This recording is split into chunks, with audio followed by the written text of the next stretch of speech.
ત્યાર પછી 1972 માં સેંગર અને નિકોલસન નામના વૈજ્ઞાનિકે આ કોષરસ પટલનું એક સુધારેલું મોડલ રજૂ કર્યું, જેને ફ્લુઇડ મોઝેક મોડલ કહેવાય છે.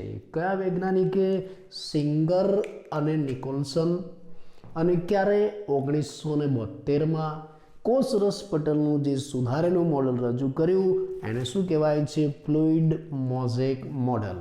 તમને પ્રશ્ન સ્વરૂપે પણ પૂછાય કે આ ફ્લુઇડ મોઝેક મોડલ કોણે રજૂ કર્યું? સેંગર અને નિકોલસન. આ કોઈ ગાયક નથી હો, સેંગર એનું નામ છે. અને ક્યારે રજૂ કર્યું? 1972માં. આ નવા મોડલ અનુસાર સેંગર અને નિકોલસને એવું સાબિત કર્યું કે આ કોષરસ પટલ છે ને એ અર્ધ તરલ પ્રકૃતિ ધરાવે છે. સેંગર અને નિકોલસન અનુસાર અથવા તો આ ફ્લુઇડ મોઝેક મોડલ અનુસાર એવું સાબિત કરવામાં આવ્યું કે કોષરસ પટલ અર્ધ તરલ પ્રકૃતિ ધરાવે છે. પ્રશ્ન એમ થાય કે અર્ધ તરલ પ્રકૃતિ એટલે શું? ઇંગ્લિશમાં એને સેમી ફ્લુઇડ કહેવાય. સેમી એટલે અર્ધ, ફ્લુઇડ એટલે પ્રવાહી.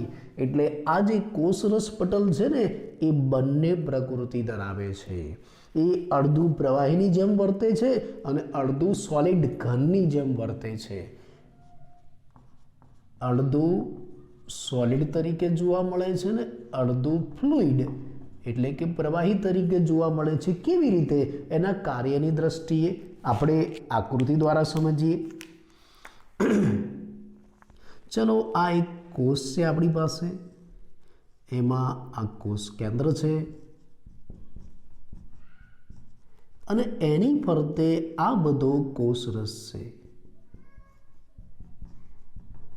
તમે જાણો છો કે આ કોષરસની સૌથી બહારની સીમા, આ કોષરસને સંપૂર્ણ રીતે ઘેરીને શું ગોઠવાયેલું છે? કોષરસ પટલ. તો આ કોષરસ પટલ આ કોષરસને સંપૂર્ણ રીતે ઘેરીને એક સોલિડ આવરણ બનાવે છે. આ સોલિડ આવરણ હે ને. તો આ એનું ગુણધર્મ શું થયું? આ કોષરસને સંપૂર્ણ રીતે ઘેરીને એક રક્ષણાત્મક આવરણ બનાવે એની સોલિડ પ્રકૃતિ થઈ. બીજું, આ કોષરસ પટલ ભલે સોલિડ પ્રકૃતિ ધરાવે છે પણ આ જ કોષરસ પટલ પ્રવાહીની જેમ કેટલાક અણુઓનું પોતાની આરપાર પ્રસરણ અને આશ્રુતિ કરાવે છે.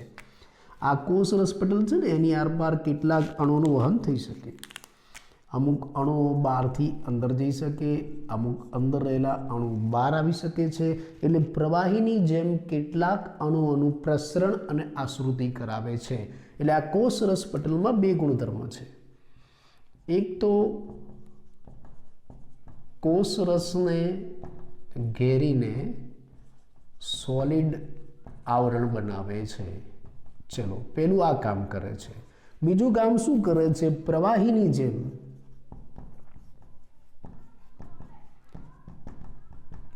કેટલાક અણુઓનું પ્રસરણ અને આશ્રુતિ કરાવે છે, પોતાની આરપાર વહન કરાવે છે. એટલે આમ એ બે પ્રકૃતિ ધરાવે છે. એક તો રક્ષણનું કાર્ય કરીને આવરણ બનાવીને સોલિડ પ્રકૃતિ ધરાવે છે. બીજું કેટલાક અણુઓની પોતાની આરપાર વહન કરાવે છે, પ્રસરણ અને આશ્રુતિ કરાવે છે. માટેને અર્ધ તરલ પ્રકૃતિ કહેવાય છે. આ અર્ધ તરલ પ્રકૃતિના કારણે જ આ કોષની અંદર કેટલાક વિશિષ્ટ અને મહત્વના કાર્યો શક્ય બને છે. કયા કાર્યો શક્ય બને? આપણે એનું ઉદાહરણ લઈએ. તરલ પ્રકૃતિના કારણે કોષની અંદર કેટલાક વિશિષ્ટ કાર્યો થાય છે, જેવા કે કોષીય વૃદ્ધિ, આંતરકોષીય જોડાણ, સ્ત્રાવ, અંતઃસ્ત્રાવ, કોષ વિભાજન અને અણુઓનું વહન. આ જે બધા જ કાર્યો છે એ કોષની અંદર કેમ થાય છે? એની તરલ પ્રકૃતિના કારણે. તમને પ્રશ્ન સ્વરૂપે પણ પૂછાય, કોષરસ પટલની તરલ પ્રકૃતિના કારણે કયા કાર્યો શક્ય બને છે અથવા તો કયા મહત્વના કાર્યો થઈ શકે છે? તો કયા કાર્યો થઈ શકે? કોષીય વૃદ્ધિ, આંતરકોષીય જોડાણ, સ્ત્રાવ, અંતઃસ્ત્રાવ, કોષ વિભાજન અને અણુઓનું વહન. એમાં સૌથી અગત્યનું અને જો મહત્વનું કાર્ય હોય તો એ આ અણુઓનું વહન કરાવવાનું છે. એટલે આ કોષ રસ પટલ પોતાની આરપાર અણુઓનું વહન કરાવી શકે છે, પણ એક ખાસિયત, કોષ રસ પટલ પોતાની આરપાર બધા જ અણુઓનું વહન નથી કરાવતા. અમુક કેટલાક ચોક્કસ અણુઓનું જ વહન કરાવે છે. એટલે જ કોષ રસ પટલને પસંદગીમાન પ્રવેશશીલ પટલ કહેવાય. કોષ રસ પટલ એ પસંદગીમાન પ્રવેશશીલ પટલ છે. એને પસંદ હોય ને એવા જ અણુઓનું વહન પોતાની આરપાર કરાવે છે અને બંને દિશામાં કરાવે. અણુઓ બહાર રહેલા અણુઓ છે ને એને અંદર પણ લઈ જાય અને અંદર રહેલા અણુઓને બહાર પણ લાવે છે. એટલે બંને દિશામાં પોતાની પસંદગી અનુસાર અણુઓનું વહન કરાવે છે, માટે એને પસંદગીમાન પ્રવેશશીલ પટલ કહેવાય. પણ પ્રશ્ન થાય કે આ અણુઓનું વહન કેવી રીતે થાય? કોષ રસ પટલની આરપાર અણુનું વહન મુખ્ય 3 પ્રકારે થાય. એક મંદ વહન, બીજું સાનુકૂલિત વહન અને ત્રીજું સક્રિય વહન. પ્રશ્ન સ્વરૂપે પણ પૂછાય, કોષ રસ પટલની આરપાર અણુનું વહન કયા પ્રકારે થાય? 3 પ્રકારે થાય. કયા 3 પ્રકાર? પહેલું મંદ વહન, બીજું સાનુકૂલિત વહન અને ત્રીજું સક્રિય વહન. આ 3 પ્રકારને આપણે ક્રમશઃ સમજીએ. ચલો, પહેલું મંદ વહન એટલે શું? અહીંયા અણુઓનું વહન થાય છે, અહીંયા અણુઓનું વહન થાય છે, પણ કઈ રીતે? નિષ્ક્રિય રીતે. એટલે અણુઓનું વહન અહીંયા પટલની આરપાર અણુઓનું વહન નિષ્ક્રિય રીતે થાય છે. નિષ્ક્રિય રીતે એનો મતલબ કે આમાં શક્તિ નથી વપરાતી, એટીપી નથી વપરાતું. આ મંદ વહનની અંદર શક્તિનો વપરાશ ન થાય. આ બધા વાક્યો યાદ રાખજો, ખરા ખોટા વિધાનમાં MCQમાં પૂછાઈ શકે છે. શક્તિનો વપરાશ ન થાય, એટીપી ન વપરાય. એમાં જે અણુઓ છે ને એ સામાન્ય પ્રસરણની ક્રિયાથી પટલની આરપાર વહન પામે છે. કઈ ક્રિયાથી? સામાન્ય પ્રસરણની ક્રિયાથી. એટલે કયા અણુઓ, દાખલા તરીકે કયા અણુ આવું કરશે? આવા તટસ્થ અણુઓ આવું કરશે. તટસ્થ અણુ, બરાબર. આ પહેલો પ્રકાર મંદ વહન, કે ભાઈ કેટલાક અણુઓ પટલની આરપાર વહન પામે છે, પણ એ વહન પામવા માટે એને શક્તિની જરૂર નથી પડતી, નિષ્ક્રિય રીતે વહન પામે છે. અને આ અણુઓ સામાન્ય પ્રસરણથી વહન પામે છે. તટસ્થ અણુઓ આવું કરે છે. ભાઈ તટસ્થ અણુ હોય એ સામાન્ય પ્રસરણથી પટલની આરપાર વહન પામી શકે છે. પ્રસરણ એટલે શું તમે જાણો છો? પ્રસરણ વિશે જાણો છો? પ્રસરણ આપણે આગળ પણ ભણીશું ને, તમે ભૂતકાળમાં નીચલા ધોરણમાં પણ ભણીને આવ્યા. પ્રસરણ કોને કહેવાય? જ્યારે દ્રવ્ય પોતાના વધુ સંકેન્દ્રણથી ઓછા સંકેન્દ્રણ તરફ ગતિ કરે ત્યારે એને પ્રસરણ કહેવાય. કોઈ પણ દ્રવ્ય, કોઈ પણ અણુ પોતાના વધુ સંકેન્દ્રણથી ઓછા સંકેન્દ્રણ તરફ ગતિ કરે એને શું કહેવાય? પ્રસરણ કહેવાય. એટલે મંદ વહનમાં અણુઓનું વહન, આ તટસ્થ અણુઓનું વહન કેવી રીતે થશે? વધુ સંકેન્દ્રણથી ઓછા સંકેન્દ્રણ તરફ. સંકેન્દ્રણ એટલે સાંદ્રતા. કદાચ પુસ્તકમાં સાંદ્રતા શબ્દ વાપરેલો હોય તો આ બંનેનો મતલબ એક જ થાય છે. વધુ સંકેન્દ્રણથી ઓછા સંકેન્દ્રણ તરફ. જ્યારે કોઈ પણ દ્રવ્ય પોતાના વધુ સંકેન્દ્રણથી ઓછા સંકેન્દ્રણ તરફ જાય તો એને આપણે શું કહીશું? પ્રસરણ. એટલે આ જે તટસ્થ અણુઓ છે ને એ પટલની આરપાર સામાન્ય પ્રસરણથી વહન પામશે, એમાં શક્તિ નહીં વપરાય. તમે પ્રસરણ વિશે જાણો છો? કોઈ ઉદાહરણ? તમે નીચલા ધોરણમાં પ્રસરણના ઉદાહરણ આપેલા હશે. આવું પ્રસરણ વાયુમાં પણ થઈ શકે છે અને પ્રવાહીમાં પણ થઈ શકે છે. હું તમને એક ઉદાહરણ યાદ કરાવું. ચલો, બંધ ઓરડાની અંદર તમે અગરબત્તી સળગાવો એટલે એની સુવાસ આખા ઓરડામાં ફેલાય છે. આવું સાંભળ્યું છે ક્યાંય? નીચલા ધોરણમાં સાંભળ્યું હશે. આવું કારણ વગેરે આવતું હશે. કારણ પ્રસરણ. જ્યાં તમે અગરબત્તી સળગાવો છો એ અગરબત્તીની અંદર સુગંધના અણુઓ વધારે છે, સુગંધિત દ્રવ્ય વધારે છે, અને આખા ઓરડામાં નથી. એટલે તમે સળગાવો એટલે સુગંધિત દ્રવ્ય અગરબત્તીમાંથી આખા ઓરડામાં ફેલાય છે, એટલે આખો ઓરડો સુગંધિત થાય છે. પ્રસરણની પ્રક્રિયા. બીજો આવો પ્રવાહીમાં પ્રયોગ તમને બતાવું, કદાચ તમે જાતે કર્યો હશે, ના કર્યો હોય તો હવે પણ કરી શકો છો. એક ચોખ્ખા પાણી ભરેલો કાચનો ગ્લાસ લેવાનો, અને એ પછી કાચના ગ્લાસની અંદર જેમાં ચોખ્ખું પાણી ભર્યું છે એમાં તમારે એક સાયનું ટીપું નાખી દેવાનું.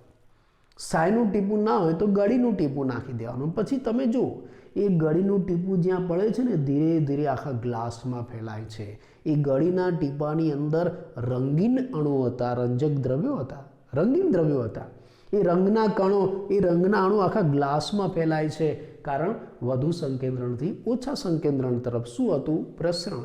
એટલે આ રીતે મંદ વહનમાં આવા તટસ્થ અણુઓ છે એ સામાન્ય પ્રસરણની ક્રિયાથી પટલની આરપાર વહન પામી શકે છે.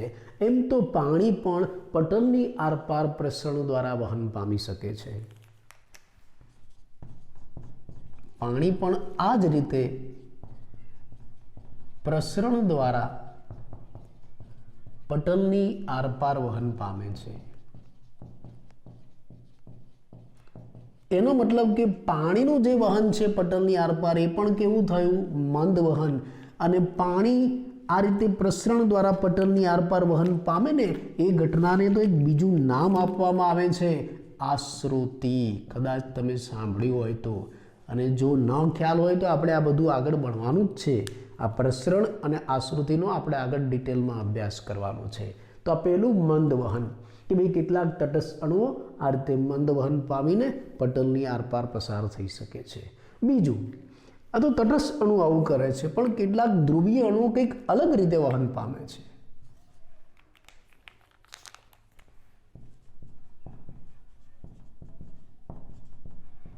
સાનુકૂલિત વહન. ભાઈ કેટલાક ધ્રુવીય અણુઓ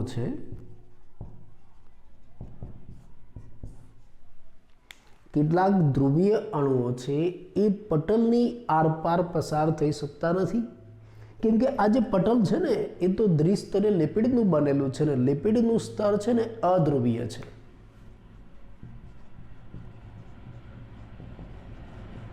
લિપિડનું સ્તર કેવું છે? અધ્રુવીય. એટલે કેટલાક ધ્રુવીય અણુઓ લિપિડના અધ્રુવીય સ્તરમાંથી પસાર થઈ શકતા નથી. તો હવે શું કરવું પડે?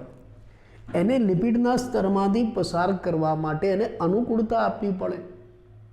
એ ત્યારે જ લિપિડના સ્તરમાંથી પસાર થાય કે એને વાહક પ્રોટીન સાથે જોડવામાં આવે. એટલે આવા ધ્રુવીય અણુઓ વાહક સાથે જોડાય ને તો જ એ લિપિડના સ્તરને પસાર કરી શકે છે, નહીંતર નહીં. એટલે એને અનુકૂળતા આપવી પડે છે. માટે જ આવા વહનને શું કહેવાય છે? સાનુકૂલિત વહન, અનુકૂલિત વહન. આ ડાયરેક્ટ આ તટસ્થ અણુઓની જેમ આ લિપિડના સ્તરમાંથી પસાર થઈ શકતા નથી. આ ધ્રુવીય અણુઓ તટસ્થ અણુની જેમ ડાયરેક્ટ લિપિડના સ્તરમાંથી પ્રસરણ પામી શકતા નથી, પસાર થઈ શકતા નથી. કેમ? લિપિડનું સ્તર કેવું છે? અધ્રુવીય. એટલે આ ધ્રુવીય અણુ એને પસાર નથી કરી શકતા. એટલે એને વ્યવસ્થા કરી આપવી પડે છે, અનુકૂળતા કરી આપવી પડે છે. કઈ વ્યવસ્થા કરવાની છે? વાહક કેરિયરની વ્યવસ્થા કરવી પડશે, જેને લઈ જાય. આ વાહક શું છે? આ વાહક બીજું કંઈ નહીં, આ કોષરસ પટલમાં આ લિપિડના દ્વિસ્તરમાં ખૂપેલા પ્રોટીન. વાહક બીજું કોઈ નથી, આ કોષરસ પટલમાં ખૂપેલા પ્રોટીન છે. વાહક એટલે કોષરસ પટલમાં ખૂપેલા પ્રોટીન. એટલે હવે શું કરશે? માન લો કે આપણી પાસે આવો ધ્રુવીય અણુ છે અને આ ધ્રુવીય અણુને અંદર લઈ જવો છે, પણ નહીં જાય. કેમ કે લિપિડનું સ્તર કેવું છે? અધ્રુવીય. એ આ ધ્રુવીય અણુને અંદર નહીં જવા દે તો એને અંદર કોણ જવા દેશે? કોની લાગવગ કરવી પડશે? આ વાહક પ્રોટીનની. આ વાહક પ્રોટીન એ આને અંદર જવા દેશે. ખ્યાલ? આ વાહક પ્રોટીન આને અંદર જવા દેશે. એટલે સાનુકૂલિત વહન એ એક પ્રકારનું પ્રસરણ છે, પ્રસરણ જ છે, આવું મંદ વહન જ છે.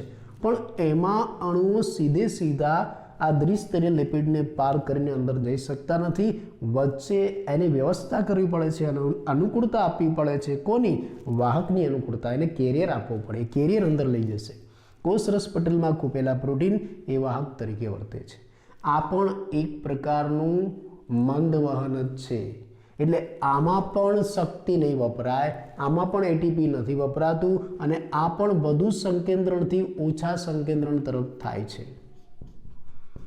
આમાં પણ એટીપી ન વપરાય અને આ પણ કેવી રીતે થાય? વધુ સંકેન્દ્રણથી ઓછા સંકેન્દ્રણ તરફ.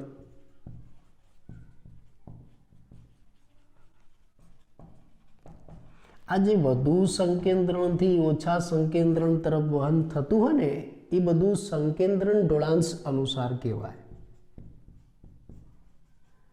સંકેન્દ્રણ ઢોળાંશ અનુસાર અને ઢાળની દિશામાં વધુથી ઓછા તરફ. એટલે જો આવા ધ્રુવીય અણુ હશે ને તો એમાં સાનુકૂલિત વહન થશે, તટસ્થ અણુ હશે ને તો મંદ વહન થશે. પણ હવે કેટલાક એવા અણુઓ પણ છે, એવા આયનો પણ છે જેને પટલની આરપાર પસાર કરવા માટે આપણે શક્તિ આપવી પડશે. એને આપણે સક્રિય વહન કહીશું. એટલે ત્રીજું સક્રિય વહન.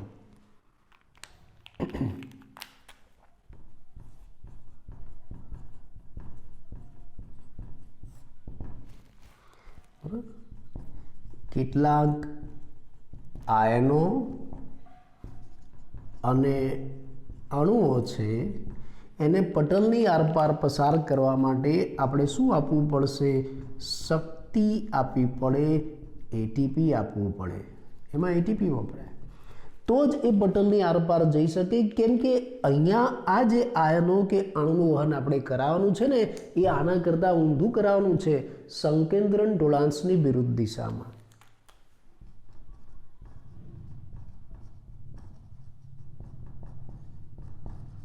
ઢોળાંશની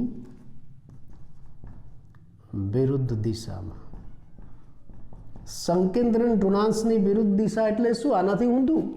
આ સંકેન્દ્રણ ઢોળાંશ અનુસાર એટલે વધુ સંકેન્દ્રણથી ઓછા સંકેન્દ્રણ તરફ. આ એની વિરુદ્ધ દિશામાં એટલે ઓછા સંકેન્દ્રણથી વધુ સંકેન્દ્રણ તરફ.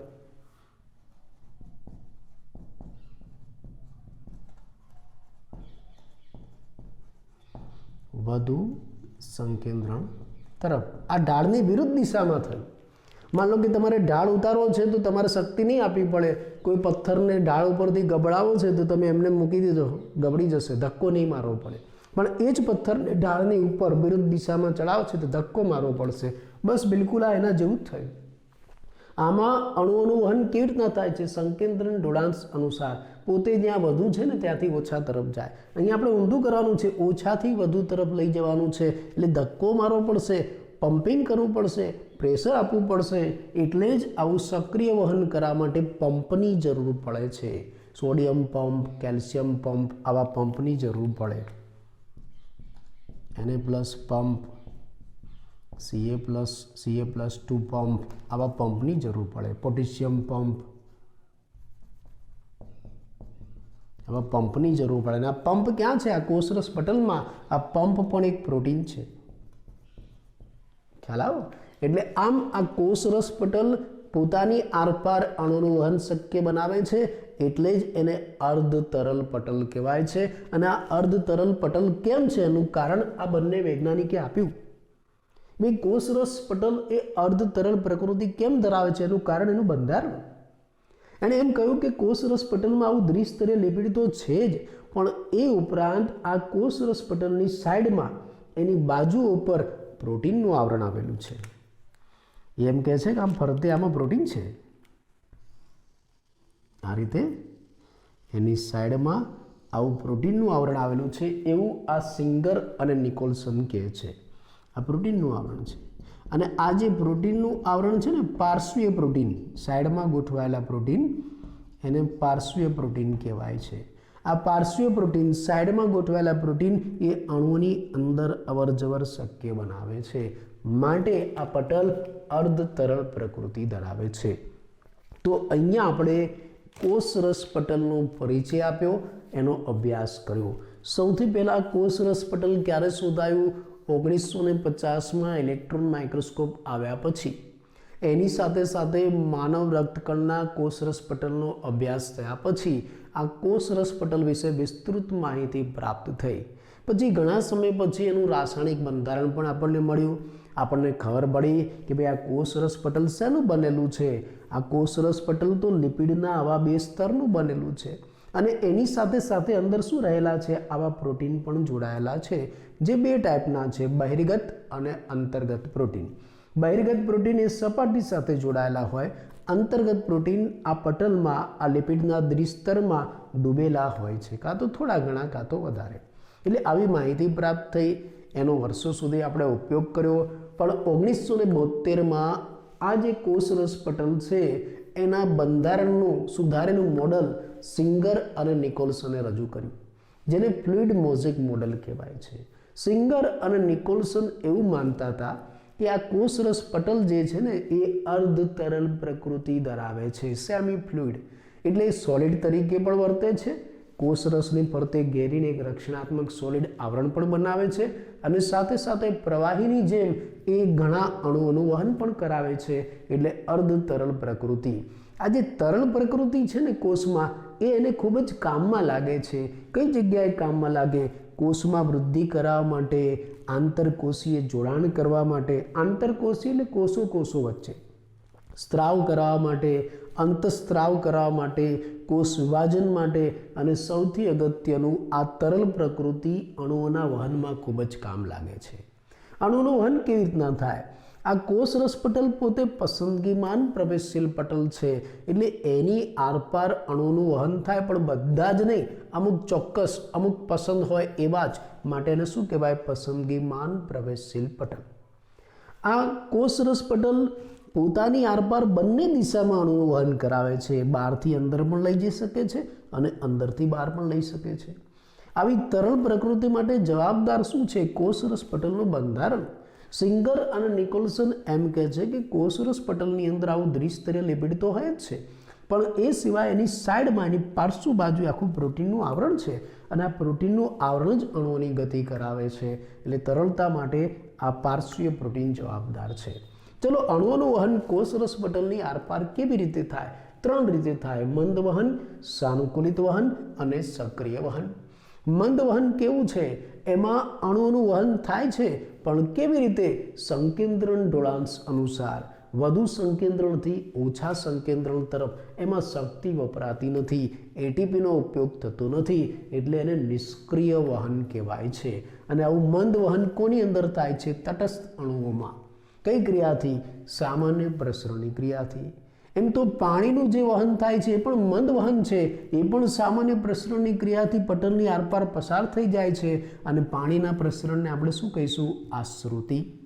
ચલો, કેટલાક ધ્રુવીય અણુ એવા છે કે જ્યાં લિપિડના દ્વિસ્તરીય પટલમાંથી પસાર નથી થઈ શકતા. એનું કારણ આ લિપિડનું દ્વિસ્તરીય આવરણ છે કેવું છે? અધ્રુવીય. અને આ અણુઓ કેવા છે? ધ્રુવીય. તો આરપાર પસાર નહીં થાય. એને પસાર કરવા માટે આપણે એને અનુકૂળતા આપવી પડશે, એને કેરિયર આપવા પડશે, વાહક આપવા પડશે. એ વાહક સાથે જોડાય તો જ પસાર થશે. એને અનુકૂળતા આપીએ છીએ એટલે આ વહનને શું કહીશું? સાનુકૂલિત વહન. એને કેરિયર આપવા પડશે. વાહક તરીકે શું વપરાય? આ કોષરસ પટલમાં ખૂંપેલા પ્રોટીન જ વાહક તરીકે વપરાય છે. આ પણ એક મંદ વહન પ્રકારનું છે. એમાં પણ સંકેન્દ્રણ ઢોળાંશ અનુસાર જ વહન થાય છે, વધુ સંકેન્દ્રણથી ઓછા સંકેન્દ્રણ તરફ, અને એમાં શક્તિ વપરાતી નથી. ચલો, પણ કેટલાક આયનો અને અણુઓ એવા છે કે ભાઈ જેનું વહન કરવા માટે શક્તિની જરૂર પડે છે. એનું વહન આપણે સંકેન્દ્રણ ઢોળાંશની વિરુદ્ધ દિશામાં કરાવીશું, ઓછા સંકેન્દ્રણથી વધુ સંકેન્દ્રણ તરફ. એટલે એને ધક્કો મારવો પડશે, પંપ કરવું પડશે, શક્તિ વપરાય છે. અને એનો ધક્કો મારવા માટે, એને પંપ કરવા માટે શાની જરૂર પડશે? પંપની જરૂર પડે. Sodium pump, calcium pump, potassium pump, આવા પંપની જરૂર પડે. વાસ્તવમાં પંપ ક્યાં છે? આ કોષરસ પટલમાં રહેલા પ્રોટીનમાં છે. આ કોષરસ પટલમાં રહેલા પ્રોટીન જ પંપ તરીકે વર્તે છે. આમ આપણે લાક્ષણિક કોષની અંદર કોષરસ પટલના બંધારણની સામાન્ય માહિતી આપી. તમને ટૂંકનોંધ સ્વરૂપે પૂછાય સિંગર અને નિકોલ્સનનું મોડલ સમજાવો, એના કાર્ય સાથે આવું પણ પૂછાય. તમને આવું પણ પૂછાય કે ભાઈ કોષરસ પટલ છે એમાં અણુનું વહન કેવી રીતે થાય, આવા બધા પ્રશ્ન તમને પરીક્ષાની અંદર પૂછાઈ શકે છે.